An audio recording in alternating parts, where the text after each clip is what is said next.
আরে বিচার না বা দিনের বেলা করে ফেলেছে যে গতকাল রাত্র গভীর রাত্রে 1টা থেকে 1:30টার মধ্যে আমাদের 5-6 জন সাংবাদিক যখন তাদের পেশাগত কাজে পূর্ব বা থানা পুলিশ স্টেশনের দিকে যাচ্ছিল, হঠাৎ করে একটা গাড়িতে করে কিছু হুলিগানস এবং কয়েকজন বাইকে ছিল, এরা হঠাৎ করে ওদেরকে মাঝপথে থামায় এবং এদের উপরে হঠাৎ করে উইদাউট এনি প্রভোকেশন ওদেরকে আক্রমণ করে দেয়। আমাদের ওখানে প্রসেনজিৎ, মিহিরলাল সরকার, প্রণব শীল, এরা এ রাজ্যের রিনাউন্ড সাংবাদিক, এদের সঙ্গে জুনিয়র সাংবাদিকও ছিল আরও 3-4 জন।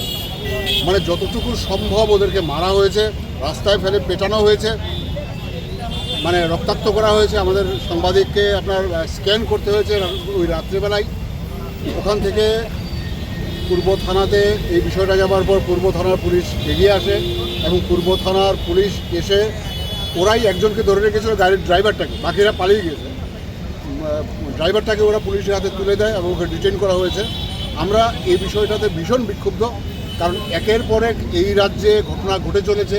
আপনি 3 বছর আগে এই রাজ্যে প্রতিবাদী কলম এবং দেশের কথার উপর আক্রমণ ঘটেছে, আজকে পর্যন্ত তার কোনো বিচার পাওয়া যায়নি। অ্যান্ড উইথ ফিল আমরা এটা এইমাত্র ডেপুটেশনে সেটাও বলেছি যে 3 বছর যেদিন পূর্তি হলো সেই রাত্রে তার অ্যানিভার্সারি পালন করা হলো, আমাদের আবার সাংবাদিক পিটি।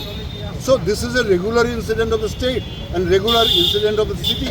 তো এটার বিরুদ্ধে আমরা সমস্ত এডিটররা এবং সমস্ত জার্নালিস্টরা একত্রিত হয়েছি। আমরা আমাদের ডিজি ইন্টেলিজেন্স অনুরাগ ধানকর সাহেবের কাছে সময় চেয়ে উনি সময় দিয়েছেন, আমরা এতক্ষণ ওনার সঙ্গে কথা বলেছি, আমরা সমস্ত বিষয়টা তুলে ধরেছি।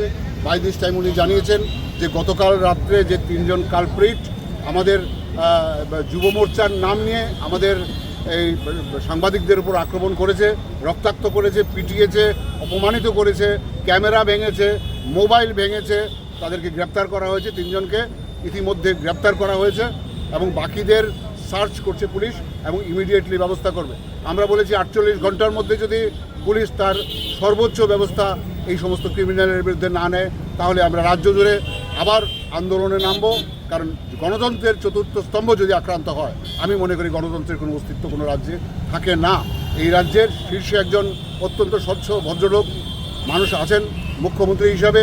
আমরা ওনার কাছে এই আপনাদের মাধ্যম থেকে আবেদন করব, আপনিও দেখুন, আপনি বলুন, পুলিশকে বলুন এবং অন্যান্য যে আপনার মেশিনারিজ আছে আইন শৃঙ্খলা রক্ষার জন্য তাকে তৎপর করুন, যাতে করে এই সমস্ত আসামিরা শুধু সাংবাদিকদের উপর নয়, সামনে একটা পুজো আসছে, রাস্তাঘাটে সর্বত্র যাতে আইন শৃঙ্খলা বজায় রাখে এবং যাতে কোনো মানুষ অপমানিত না হয় এই ব্যাপারে সতর্ক থাকে। আমরা এই আবেদন রেখেছি। আমরা অ্যাজ এ হোল স্টেটে ডেমোক্রেসি বজায় রাখবার জন্য আমরা পুলিশ প্রধানের কাছে আবেদন রেখেছি। আমরা ডিজি সাহেবের সঙ্গেও ফোনে কথা বলেছি, উনি আউট অফ স্টেশন আসেন আজকে, উনি ফিরে এসে আমাদের সঙ্গে কথা বলবেন বলেছে। এই প্রসঙ্গে আমরা মুখ্যমন্ত্রী মহাশয়ের কাছেও আমরা এই আবেদন নিয়ে যাব এবং কথা বলবো। এটা আবেদন না বলবো না, এটা বলবো আমাদের দাবি। কারণ একের পর এক সাংবাদিক লাঞ্ছিত হচ্ছে, একের পর এক সাংবাদিক অপমানিত হচ্ছে এবং তার বিরুদ্ধে কোনো ব্যবস্থা নেই।